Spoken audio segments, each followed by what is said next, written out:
যে সালাম জবাব দেওয়ার ক্ষমতা রাখে না তাকে সালাম দেওয়া জায়েজ নাই।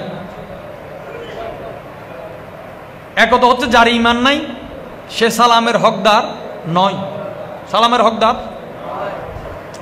দ্বিতীয়ত যে সালামের জবাব দিতে অক্ষম তাকে সালাম দিবেন না।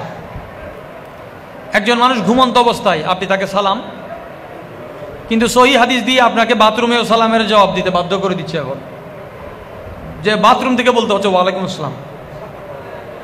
তো গরুরটা যেমন আসছে সামনে, হয়তো এগুলোরও সংশোধনে আসবে। আল্লাহ তাআলা তৌফিক দান করুক। সালামের জবাব একজন বোবা মানুষ কিভাবে দিবে?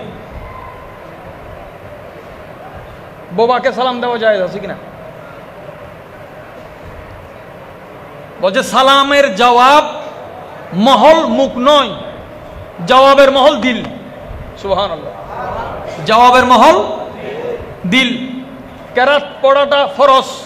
একজন বোবা মানুষ কেরাত কিভাবে পড়বে? বলছে তার নজর এবং খায়াল, তার দিল। আমরা মুখে পড়লে যে সওয়াব, তার ইয়াদের মধ্যে সে সওয়াব। তো কোনো মানুষের যখন কোনো জায়গায় কমতি হয়, কমজোরি থাকে, আল্লাহ পাকের রহমত সেই জিনিসকে পরিপূর্ণ করে দেয়। আমাদের উঠা বসা, বলা চলা, চলন কথনে বলনে অনেক কমতি আছে। আল্লাহ আজকের মজলিসের এই জিক্রে কোরআন ও হাদিসের সুন্নাহ এবং আউলিয়া কেরামের তাজকিরা সদকায় আল্লাহ আমাদের এই অপূর্ণতাকে পরিপূর্ণ করে দিন।